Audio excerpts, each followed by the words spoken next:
Welcome dear students, मैं अभिषेक भारती आप सभी का मेरे YouTube चैनल ABS एकेडमिया पे स्वागत करता हूं।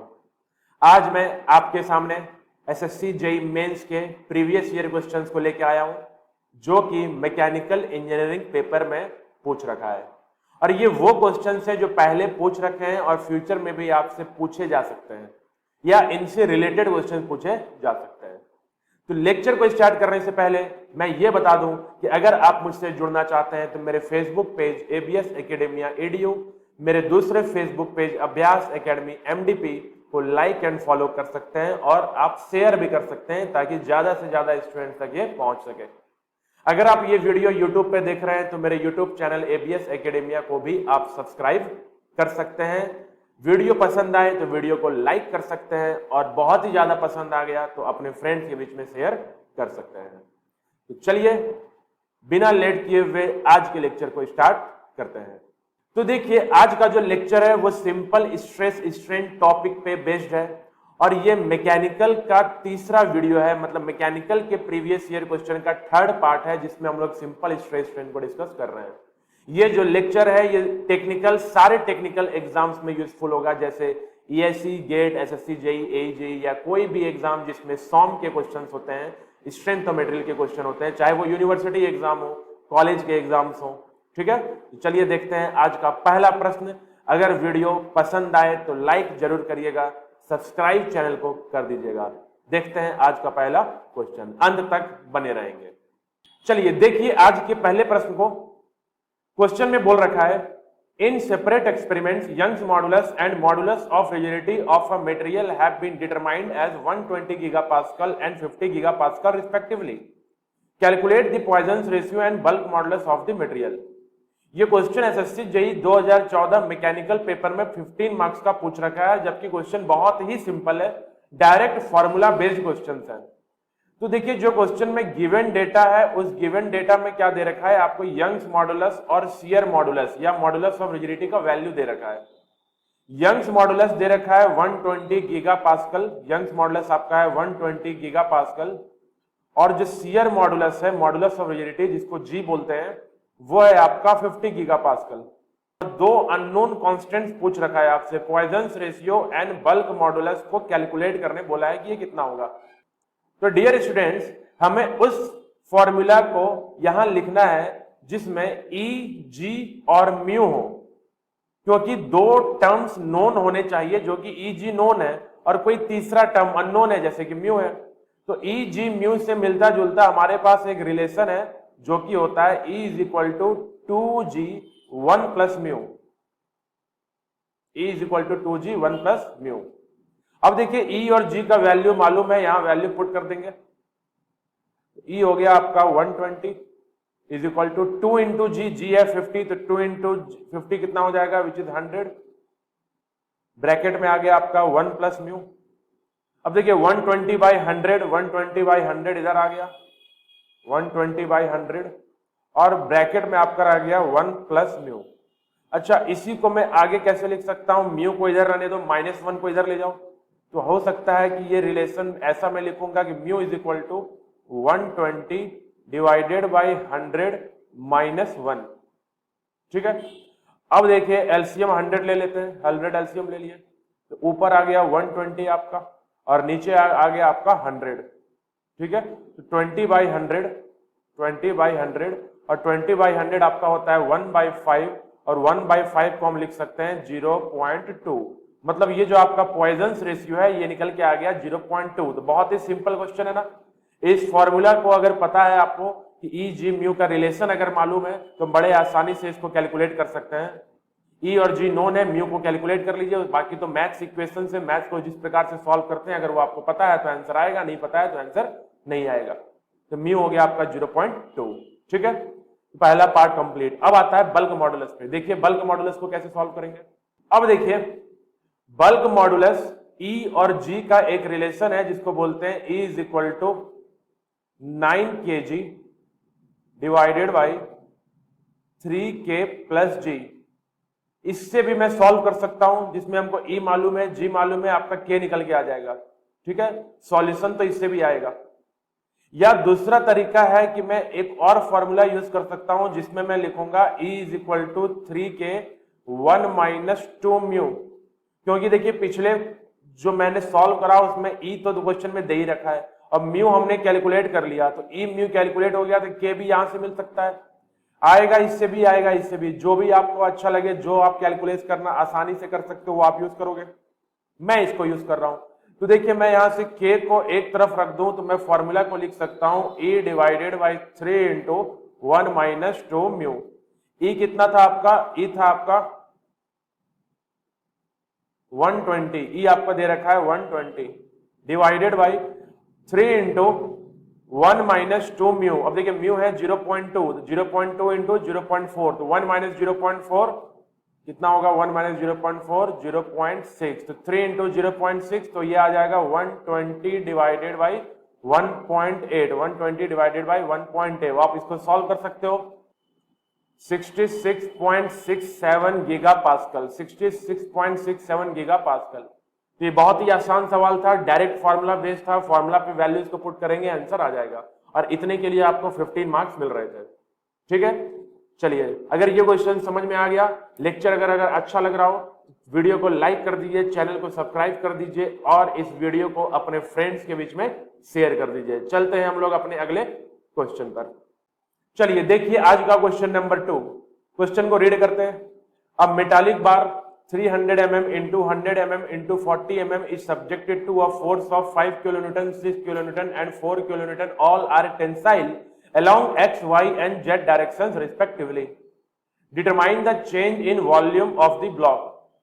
Take E is equal to 2 into 10 to the power 5 Newton per mm square and Poisson's ratio is 0.25। और ये जो बच्चों क्वेश्चन है ये आपका 2015 SSC JEE mains mechanical paper में 15 मार्क्स का पूछ रखा है। क्वेश्चन बहुत ही सिंपल है, इसमें भी एक डायरेक्ट फॉर्मूला है, अगर वो फॉर्मूला आपको मालूम है तो इसका आंसर आएगा, लेकिन फॉर्मूला यूज करने से पहले मैं इसको फिगर बनाने की कोशिश करूंगा। ये जो डायग्राम है, ये जो क्वेश्चन है उसके अकॉर्डिंग फिगर क्या होगा देखिए। चलिए मैं क्या करता हूं, एक्स वाई जेड डायरेक्शन, तो एक्स डायरेक्शन में 300 mm रख देता हूं, एक्स डायरेक्शन में मैं क्या रख दूंगा 300 mm, क्योंकि क्वेश्चन में जैसा बोला है मैं वैसा ही करता हूं। चलिए एक्स में रख दिया मैं 300 mm, let this is dear x direction, ये आपका एक्स डायरेक्शन है और ये है आपका 300 mm। ठीक है, अब वाई डायरेक्शन में मैं 100 mm को रख दे रहा हूं, वाई डायरेक्शन इज 100 mm, तो वाई डायरेक्शन ये ऊपर वाला होता है ये, तो लेट ये डियर 100 mm हो गया, ये हो गया आपका 100 mm, ये हो गया आपका 100 mm। ठीक है, चलिए मैं इसको एक रेक्टेंगल बना लेता हूं पहले। ठीक, अब बोल रहा है जेड डायरेक्शन में 40 mm, तो ये वाला डायरेक्शन आपका जेड डायरेक्शन होगा। ठीक है, ये वाला डायरेक्शन जेड होगा, जेड में 40 mm में ड्रॉ कर दे रहा हूं, जेड में 40 mm का एक ब्लॉक बना लिया। ठीक है, ये 40 mm का ब्लॉक बन गया, ये जो है ये आपका है 40 mm। ठीक है, ब्लॉक बन गया। तो एक मेटालिक बार है 300 mm, 100 mm एंड 40 mm का। अब इस subjected to all are tensile forces, जितने भी फोर्सेस है सारे टेंसाइल है। तो x में है 5 किलो न्यूटन, तो मैं देखिए x में 5 किलो न्यूटन, यहां पे है 5 किलो न्यूटन, x में है 5 किलो न्यूटन। y में है आपका y में है 6 किलो न्यूटन, y में है आपका 6 किलो न्यूटन, ये ऊपर वाला जो लोड है वो है 6 किलो न्यूटन, और जो z है वो है 4 किलो न्यूटन, तो ये z डायरेक्शन है, दिस इज 4 किलो न्यूटन। यहां तक कोई दिक्कत नहीं है। तो एक मेटालिक ब्लॉक के डायमेंशंस के अकॉर्डिंग मैंने ब्लॉक तैयार करा, ब्लॉक पे एक्स वाई जेड डायरेक्शन में टेंसाइल फोर्सेस दे दिए। अब बच्चों सबसे पहले आपको अगर पूछा है change in volume of the block, तो आपको मालूम है चेंज इन वॉल्यूम का जो फॉर्मूला होगा, या पहले वॉल्यूमेट्रिक स्ट्रेन का फॉर्मूला लिख देता हूं। जो वॉल्यूमेट्रिक स्ट्रेन का फॉर्मूला होता है अंडर ट्राई एक्सियल लोड, ये जो लोड है ट्राई एक्सियल है, तीनों ही एक्सिस पे लोड है, इसका फॉर्मूला होता है sigma X plus sigma Y plus sigma Z E 1 minus 2 mu. तो फॉर्मूला जो होता है इसमें होता है sigma X plus sigma Y plus sigma Z whole divided by E into 1 minus 2 mu. अब देखिए वॉल्यूमेट्रिक स्ट्रेन मिल जाएगा तो मुझे चेंज इन वॉल्यूम में मिल जाएगा, वो बात की बात है। सबसे पहले देखिए क्वेश्चन में आपको ई दे रखा है, क्वेश्चन में ई गिवन है और क्वेश्चन में म्यू गिवन है, म्यू गिवन है। तो सबसे पहले मुझे सिग्मा एक्स और सिग्मा वाई और सिग्मा जेड कैलकुलेट करना है। Sigma x, sigma y, sigma z calculate करना है। तो देखिए सिग्मा एक्स मतलब एक्स डायरेक्शन पे जो स्ट्रेस है, तो एक्स डायरेक्शन में लोड कितना है 5 किलो न्यूटन, और एक्स डायरेक्शन में ये जो एरिया है, ये वाला एरिया ये कितने का है, ये 40 mm और 100 mm का है, 40 mm इंटू 100 mm का है, ठीक है। तो चलिए मैं सिग्मा एक्स लिख दे रहा हूं। सिग्मा एक्स जो है आपका वो है 5 किलो न्यूटन, तो 5 को न्यूटन में कन्वर्ट करेंगे, किलो न्यूटन को न्यूटन में कन्वर्ट करेंगे, और जो आपका एरिया था वो था 40 इंटू 100। अच्छा यहां से आपका सिग्मा एक्स आ जाएगा ना, चलिए इसको बाद में कैलकुलेट करेंगे, जो भी आएगा मेगा पास्कल में आ जाएगा। पहले सिग्मा वाई को देख लेते हैं। सिग्मा वाई देखिए, सिग्मा वाई, वाई में लोड है 6 किलो न्यूटन, और वाई के लिए जो एरिया है वो कौन सा है, ये वाला 300 इंटू 40, 300 इंटू 40 और 6 किलो न्यूटन। तो जो एरिया है वो है 300 mm इंटू 40 mm, और जो लोड है वो है 6 इंटू 10 क्यूब। यहां से भी आपका एक आंसर आ जाएगा मेगा पास्कल में सिग्मा वाई को लेकर। अब आता है sigma z dear. Sigma z में लोड कितना है, देखिए लोड है 4 किलो न्यूटन, लोड है 4 किलो न्यूटन, और एरिया है 300 इंटू 100, एरिया है 300 इंटू 100, 300 इंटू 100, और लोड है 4 किलो न्यूटन, 4 इंटू 10 क्यूब। ये भी आ जाएगा मेगा पास्कल में। सबसे पहले मैं इन तीनों को कैलकुलेट कर लेता हूं, देखता हूं कितना आता है। तो देखिए sigma x, sigma y, sigma z तीनों को कैलकुलेट करने के बाद सिग्मा एक्स मिला 1.25 मेगा पास्कल, वाई मिला 0.5 मेगा पास्कल, और जेड मिला 0.13 मेगा पास्कल। अब जब ये तीनों ही मिल गया है तो अब मैं फॉर्मूला पे चला जाऊंगा। तो बच्चों वॉल्यूमेट्रिक स्ट्रेन जो होता है वो change in volume upon volume होता है, लेकिन मुझे चेंज इन वॉल्यूम पूछा है, तो चेंज इन वॉल्यूम को मैं लिख सकता हूं क्या, वॉल्यूमेट्रिक स्ट्रेन इनटू वॉल्यूम। अच्छा वॉल्यूमेट्रिक स्ट्रेन का फॉर्मूला मैं पहले दिया कि sigma X plus sigma Y plus sigma Z into 1 minus 2 mu whole divided by E, और volume of the block, block का वॉल्यूम क्या होगा, तो length into width into height, length breadth height का मल्टीप्लीकेशन। वैल्यूज को यहाँ पे आराम से पुट कर दीजिए, जो मालूम है यहाँ पे पुट कर दीजिए। तो देखिए sigma x 1.25, sigma y 0.5, sigma z 0.13 divided by E 2 into 10 to the power 5, 1 minus 2 mu, mu है 0.25, तो 0.25 इंटू 2 0.5, तो 1 माइनस 0.5 0.5 लिख दिया डायरेक्टली में। लेंथ 300, विड्थ 100 और हाइट 40। अब देखिए ये सारा को हम कैलकुलेट कर सकते हैं। पहले इन तीनों को ऐड कर लीजिए, तीनों को ऐड करिए, फिर 0.5 मल्टीप्लाई करिए, फिर 300 100 40 मल्टीप्लाई कर दीजिए, और whole divided by 2 into 10 power 5 कर दीजिए, तो आपका चेंज इन वॉल्यूम आ जाएगा जो कि होगा। तो ये सब कुछ सॉल्व करने के बाद जो हमारा आंसर आया बच्चों वो आ गया 5.64 mm क्यूब, क्योंकि सारे डायमेंशन मैंने mm में रखे हैं और चेंज इन वॉल्यूम है तो वॉल्यूम का यूनिट mm क्यूब होगा, तो फाइनली आंसर जो मिलेगा वो 5.64 mm क्यूब। और क्योंकि नेट रिजल्ट पॉजिटिव आया है ना, तो नेट रिजल्ट पॉजिटिव है तो मैं बोलूंगा कि इतना वॉल्यूम इंक्रीज हुआ है, ब्लॉक का जो वॉल्यूम है वो 5.64 mm क्यूब इंक्रीज हो गया। तो ये था हमारा दूसरा क्वेश्चन। तो क्वेश्चन समझ में आया, सॉल्यूशन समझ में आया। तो एक फॉर्मूला है, फॉर्मूला को यूज करेंगे, कैलकुलेशंस करेंगे, अच्छे से कैलकुलेशंस करेंगे, यूनिट का ध्यान रखेंगे, कॉन्सेप्ट्स का ध्यान रखेंगे, तो आंसर आएगा ही। तो आई होप यहां तक आपको समझ में आ गया हो। तो चलिए बढ़ते हैं हम लोग आज के तीसरे क्वेश्चन पे। चलिए देखते हैं तीसरे क्वेश्चन को। क्वेश्चन में बोला है, a specimen of steel 20 mm diameter with a gauge length of 200 mm is tested to destruction. पहले इस स्टेटमेंट का मतलब समझते हैं। इसका मतलब है कि कोई एक स्पेसिमेन है स्टील का जिसका 20 mm डायमीटर है और जो उसका लेंथ है वो 200 mm है, इज टेस्टेड टू डिस्ट्रक्शन, मतलब उस पर हम टेस्ट करेंगे, टेंसाइल टेस्ट करेंगे, और तब तक करेंगे जब तक वो टूट ना जाए, जब तक वो टूट ना जाए। अच्छा टेंसाइल टेस्ट कैसे पता चला, तो देखिए आगे बोल रखा है इट हैज एन एक्सटेंशन, तो एक्सटेंशन तभी होगा जब टेंसाइल टेस्ट करोगे। तो स्पेसिमेन है जिसका डायमीटर और लेंथ दे रखा है, उस पर टेंसाइल टेस्ट करना है और तब तक करना है जब तक वो टूट ना जाए। अब बोला है it has an extension of 0.25 mm, मतलब 0.25 mm का बढ़ोतरी है, मतलब लेंथ बढ़ गया, under a load of 80 kilonewton, जब हमने उस पर 80 किलोन्यूटन का लोड दिया। फिर बोल रहा है and the load at elastic limit is 102 kilonewton, और इलास्टिक लिमिट का एक अलग से लोड दे रखा है आपको 102 किलोन्यूटन। अब बोला था मैक्सिमम लोड इज 130, बॉडी पे मैक्सिमम लोड 130 किलोन्यूटन है। The total extension eight fracture, टूटने के बाद या टूटने के समय जब मटेरियल टूटा है उसमें जो बॉडी का टोटल एक्सटेंशन है, मतलब जो पूरा जो लेंथ बढ़ा है वो 56 mm बढ़ गया, 56 mm बढ़ गया। एंड डायमीटर एट नेक, और नेक में मतलब जो नेक भी बन गया, बीच में जो पतला होता है मटेरियल, वहां पे जो डायमीटर है वो 15 mm रह गया।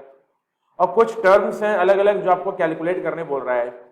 Stress at elastic limit, Young's modulus, percentage reduction in area, percentage elongation, ultimate tensile stress. और ये बच्चों ये जो पूरा जो क्वेश्चन है ये एसएससी जेईई मेंस 2015 मैकेनिकल के मैकेनिकल पेपर में 15 मार्क्स का पूछ रखा है। तो अगर मेरे आप पिछले वीडियो को देखे हैं जिसमें मैंने स्ट्रेस स्ट्रेन कर्व को डिटेल में बताया है, तो उसी कर्व पे हमने पिछले लेक्चर में थ्योरी पे बात किया, आज उसी से रिलेटेड न्यूमेरिकल पूछ दिया। तो करना कुछ नहीं है, जो भी दे रखा है और जो पूछ रखा है उसको अगर आप ध्यान से समझ गए तो आंसर खुद आएगा। जैसे कि पहला पार्ट को देखिए, फर्स्ट पार्ट देखो बच्चों, स्ट्रेस एट इलास्टिक लिमिट मतलब सिग्मा ई पूछ रहा है कि मतलब इलास्टिक लिमिट पे जो पॉइंट बी था उस पे स्ट्रेस कितना है। तो इलास्टिक लिमिट पे स्ट्रेस क्या होगा, तो जो लोड होगा इलास्टिक लिमिट पे, load at elastic limit divided by original cross sectional area. अब load at elastic limit question में देखिए आपको दे रखा है, and load at elastic limit is 102 kilo newton. तो यहाँ पे पुट कर दो 102 न्यूटन में कन्वर्ट करने के लिए 10 क्यूब से मल्टीप्लाई कर दो, divided by original area. Original area तो ओरिजिनल डायमीटर देखो यहाँ दे रखा है 20 mm, तो area will be pi by 4 D square, D square मतलब 20 का स्क्वायर। अच्छा अब ये तो आप सॉल्व कर ही सकते हो ना, कि ऊपर लोड है नीचे एरिया है, पाई बाई 4 डी स्क्वायर, ये डी स्क्वायर है, इसको कैलकुलेट करोगे तो स्ट्रेस एट इलास्टिक लिमिट आ जाएगा 324.67 मेगा पास्कल, या न्यूटन पर mm स्क्वायर भी बोल सकते हैं। तो ये पहला क्वेश्चन भैया, पहला पार्ट हमारा सॉल्व हो गया, तो स्ट्रेस एट इलास्टिक लिमिट आ गया। अब बोला है देखिए second part Young's modulus. Second part क्या पूछा है, यंग्स मॉडुलस। चलिए अब देखिए यंग्स मॉडुलस। तो बच्चों यंग्स मॉडुलस जो होता है वो स्ट्रेस और स्ट्रेन का रेशियो होता है up to proportional limit, up to proportional limit. मैं शॉर्ट में लिख दे रहा हूं, पीएल मतलब प्रोपोर्शनल लिमिट। अब क्वेश्चन पे चले जाओ, देखो यहाँ पे इलास्टिक लिमिट 102 किलो न्यूटन है, और आपको कर्व से मालूम है कि प्रोपोर्शनल लिमिट इलास्टिक लिमिट से पहले होता है। तो कोई भी लोड जो इलास्टिक लिमिट के पहले का हो, जैसे देखो 80 किलो न्यूटन दे रखा है, मतलब ये जो 80 किलो न्यूटन लोड है ये अंडर दी प्रोपोर्शनल लिमिट है, और इस लोड का डिफॉर्मेशन 0.25 है।